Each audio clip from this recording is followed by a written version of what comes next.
Good day, everyone. This is May Ann, and today I will be presenting to you two of the poems of Matthew Arnold, which are the Dover Beach and the West London. So, in here, before anything else, I want to acquaint you with my with the flow of my presentation, which will first we will tackle about the author's background, the background of the work, the poem itself, and the analysis of the poem that will follow, like the dramatic situation, the imagery, the denotation and connotation, as well as the figures of speech that were used, and lastly, the general idea of the poem.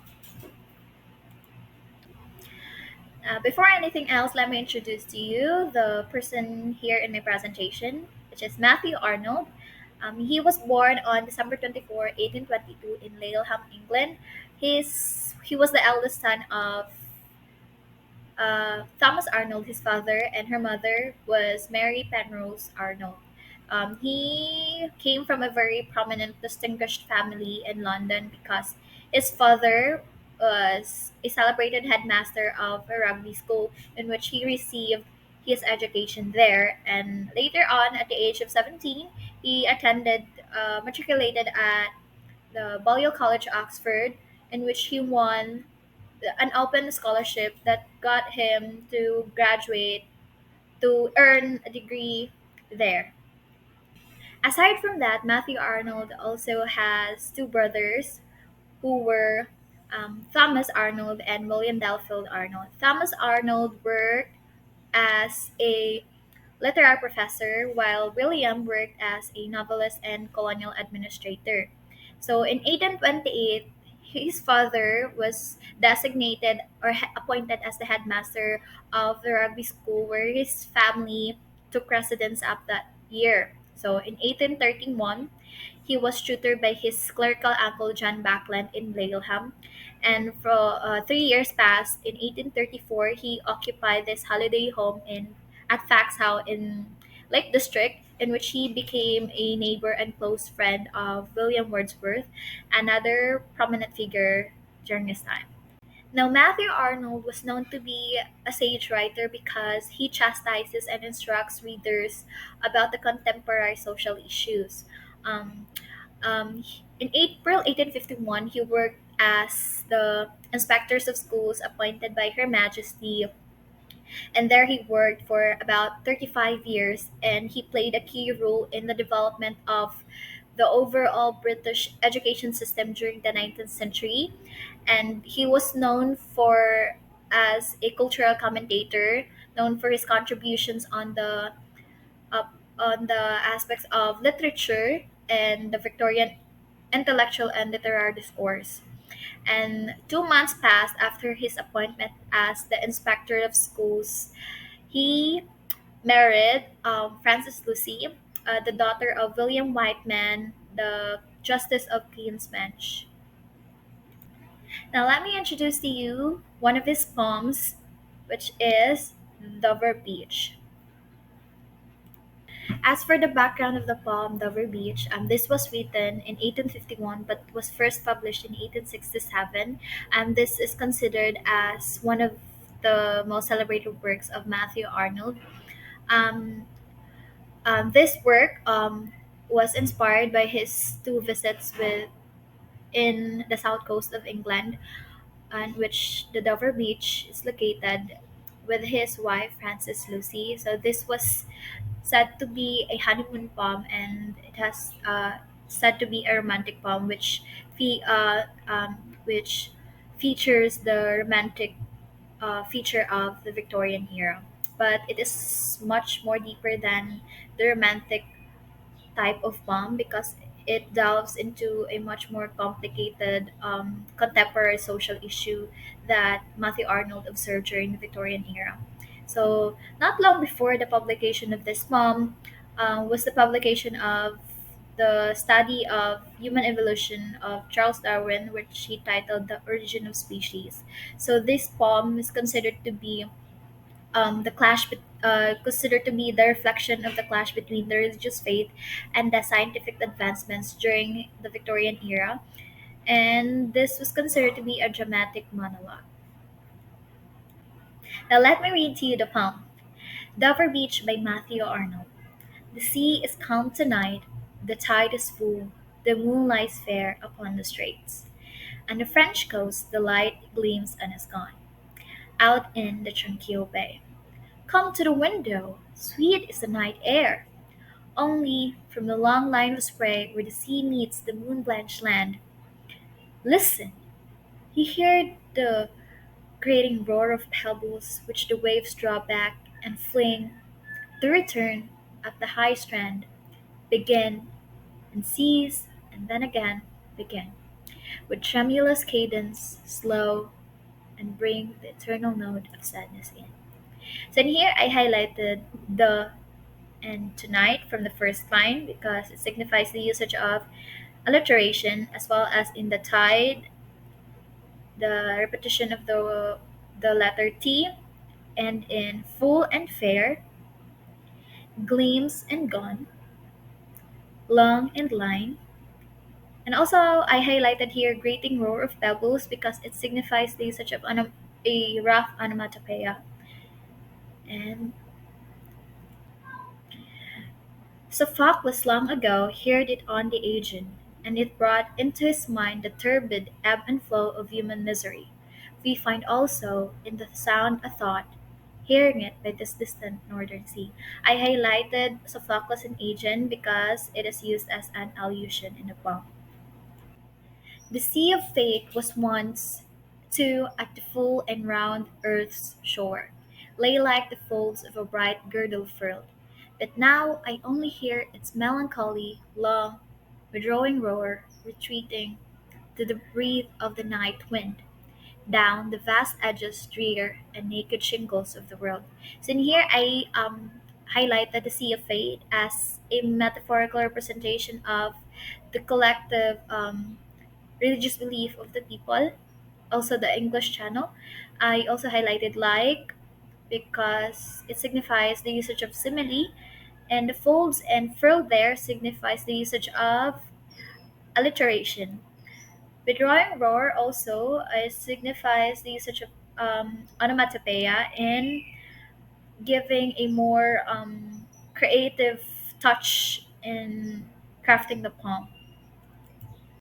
Oh, love, let us be true to one another, for the world which seems to lie before us like a land of dreams, so various, so beautiful, so new, hath really neither joy, nor love, nor light, nor certitude, nor peace, nor help for pain. And we are here as on a darkling plain, swamped with confused alarms of struggle and flight, where ignorant armies clash by night. So in here, I highlighted Land of Dreams as it represents the world. Also, I highlighted so various, so beautiful, so new because of the repetition of the word so, which signifies the usage of anaphora, as well as in nor certitude, nor peace, nor help for pain, nor love, nor light. And also, I included darkling plain as it signifies a metaphorical representation of the world in a desolate and chaotic state. So in here in the first stanza of the poem, which it consists of 14 lines. So the first stanza of the poem opens up with a line that describes the calmness of the sea in the night and the fullness of the tide and the reflection of the moon upon the streets. It also describes the French coast, which lies is like gleaming or fading away because the French coast is just 22 miles away from the English Channel, out in the peaceful or tranquil bay. So in the next lines, the poet appealed to his companion to come to the window and feel the sweet night air. And then in here, he describes that the the it emphasizes the cyclic nature of human life, human misery, and human sufferings, depicted in the waves draw back and fling at the return at the high strand, begin and cease, that which the waves brings with it the eternal note of sadness or the eternal note of human sufferings as inseparable part of life. Now, in the second stanza, he made mention about Sophocles and Aegeon as an allusion, because Sophocles is known to be a great playwright whose works or writings or plays are mostly talks about the tragic fate of the people, the human sufferings and human miseries. In here, he made mention about the turbid ebb and flow, the cyclic nature of the human misery, and this dimension of Sophocles intensified or strengthened his idea that human sufferings and human misery are an inseparable part of life, and that happiness and joy are just momentary.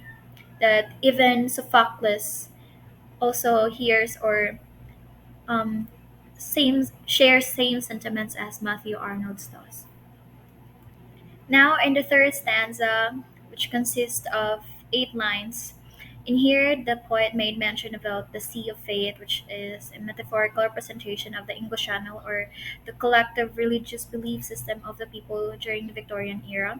It made compare the religious fate before and the religious fate during his time, which was like it was like at full, but now it was like declining because during this time, the scientific advancements were blooming, and during this time, the religious faith of the people were declining. So it's like the religious faith falls of is like represented in a girdle that wraps around the world, and it gives a sense of direction to the people, and it gives a sense of protection. But now, because of the declining of the faith, he only hears the melancholy, long, and withdrawing roar of the waves because the religious faith is declining, and people now are, instead of being united, are being separated.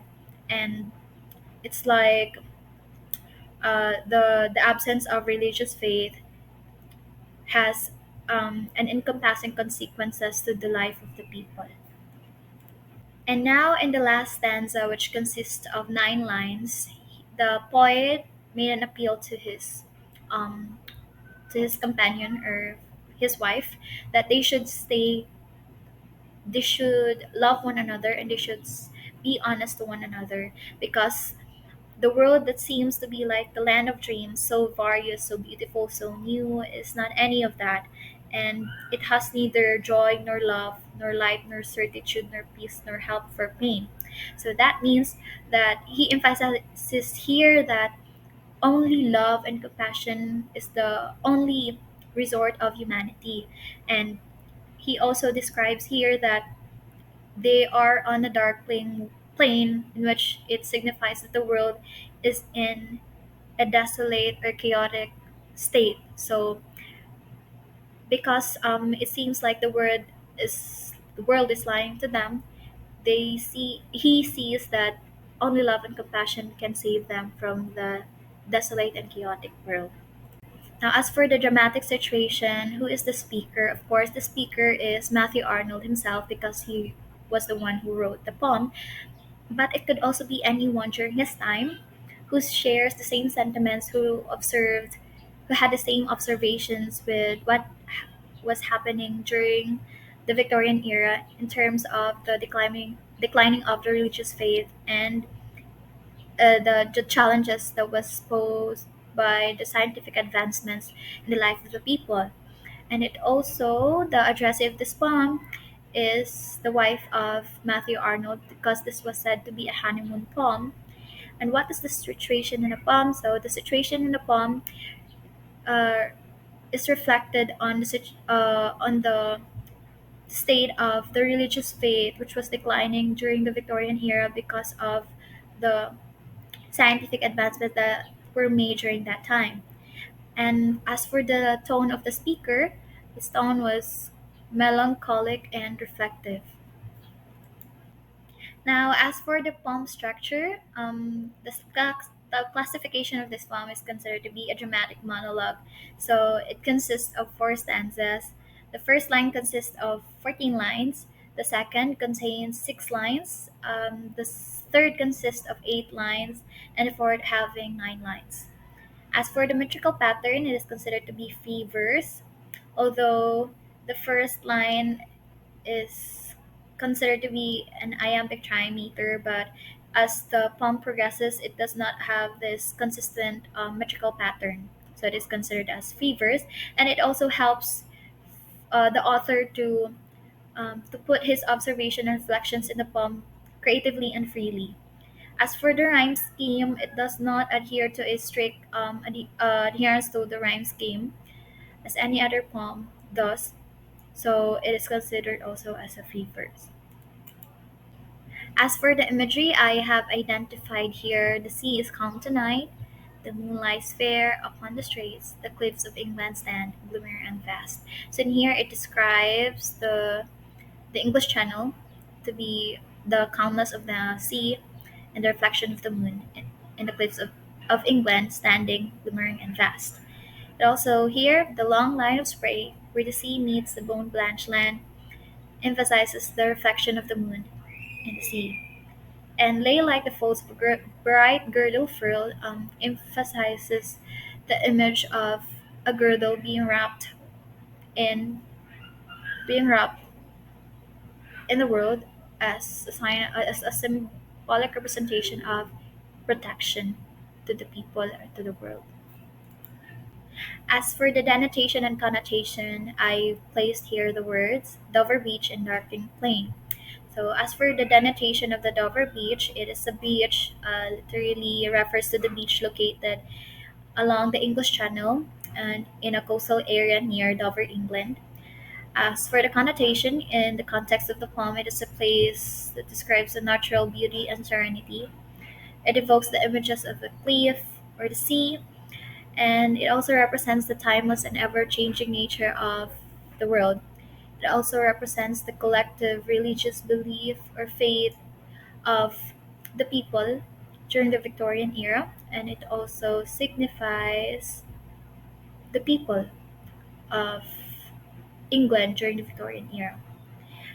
As for the darkling plain, literally it means a dark, obscure, or dimly lit area. As for the connotation, it connotes that a world that is in a desolate and chaotic state. Next, Sea of Fate. It literally refers to a vast metaphorical sea representing the collective religious faith of the people. As for the connotation, it connotes that the one strong belief system of the people is declining. Next is the retreating tide. So this literally means the receding movement of the ocean's water. But for the in the context of the poem, it connotes the ebb and the flow of human sufferings and happiness. It emphasizes the transient nature of human existence. As for the figurative language, I have identified three, which were metaphor, simile, and allusion. For the metaphor, because of the usage of the mention of the phrase there, the sea of faith. Simile, because of lay like the folds of a bright girdle furled, and light there signifies the usage of simile. As for the allusion, because the poem mentions about Sophocles and Aegean. And now for the general idea of the poem. So Dover Beach is seen as a reflection on the broader cultural and intellectual changes of the time. It is marked by the erosion of religious faith and scientific advancements during the time and the social upheavals. So this poem is considered to be powerful in expressing the anxieties and uncertainties during that time. Also, for the for its exploration on the timeless themes such as the meaning of searching for the meaning of life in an ever-changing world. So now we are going to talk about the second poem of Matthew Arnold, which is the West London. Again, West London is a poem written by Matthew Arnold in 1867, and this poem is depicting, exploring social themes like social inequality, impacts of industrialization, and the challenges faced by individuals, in a rapidly changing society. So, this poem provides a snapshot in West London, depicting the disparities between social classes and showcasing the resilience of human spirit in the face of adversity. So now let me read to you the poem. West London by Matthew Arnold.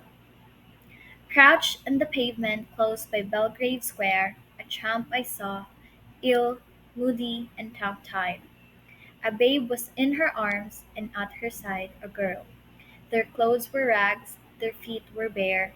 Some labouring men whose work lay somewhere there. Past opposite, she touched her girl, who hied across, and begged and came back satisfied. The rich she had let pass with frozen stare. Thought I, above her state this spirit towers. She will not ask of aliens, but of friends. She turns from that cold succor which attends the unknown little from the unknowing great, and points us to a better time than ours.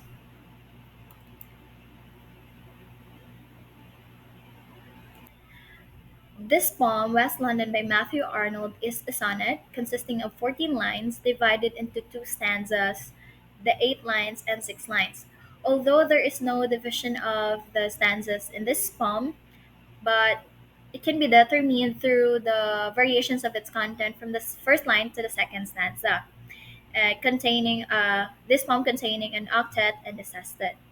As for the metrical pattern, the poem we cannot observe a consistent metrical pattern throughout the poem, but the dominant metrical pattern that was used here is the iambic pentameter.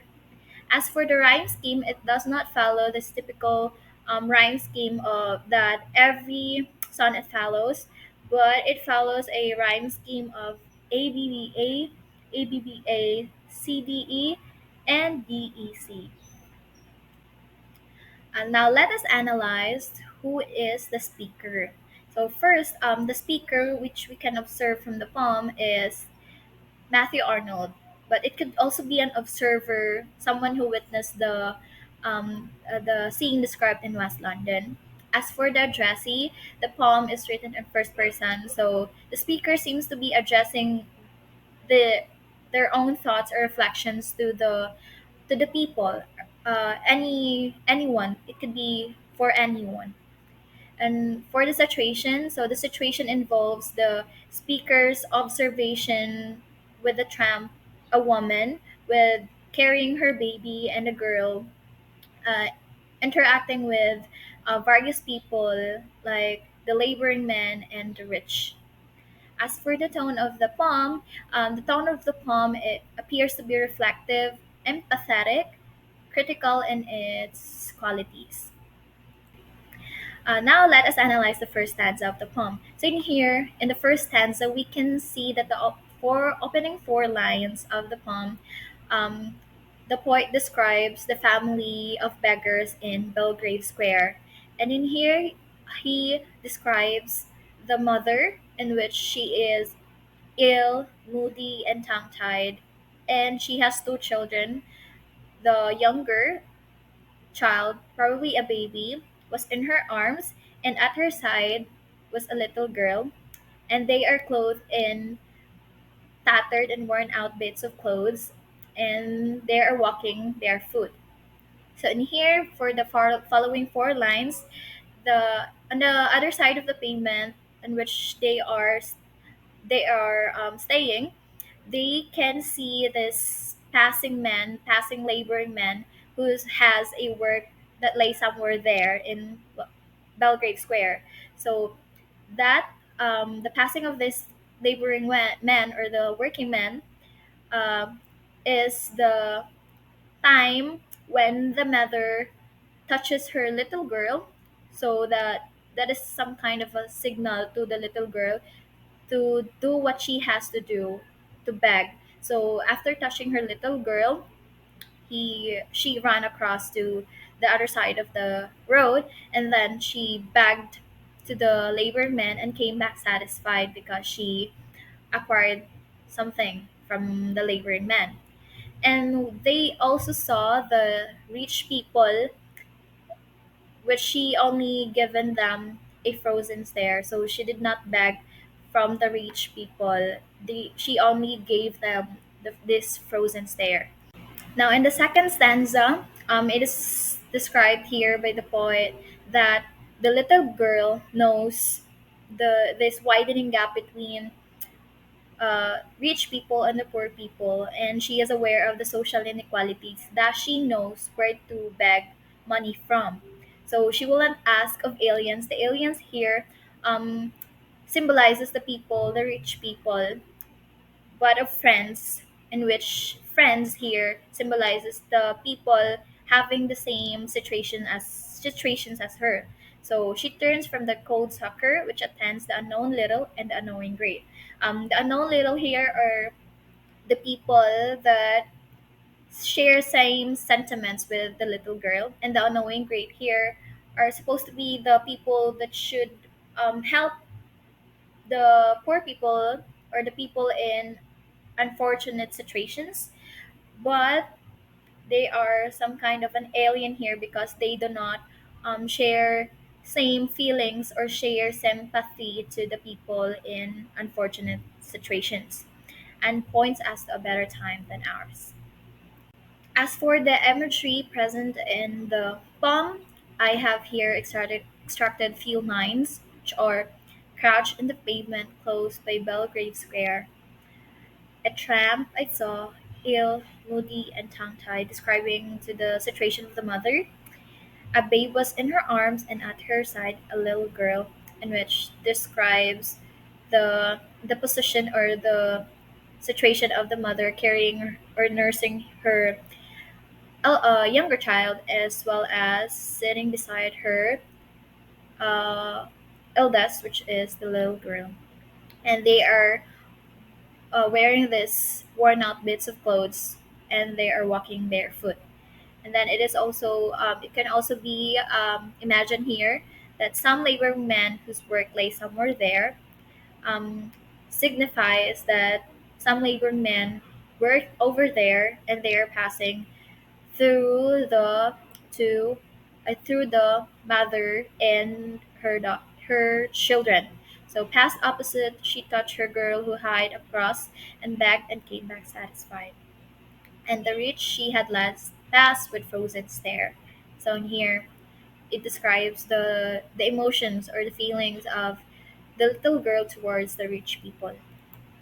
As for the denotation and connotation, I have chosen a few words from the poem. I chose Belgrave Square. So for the denotation, this refers to the specific location, geographical location, square named Belgrave in West London.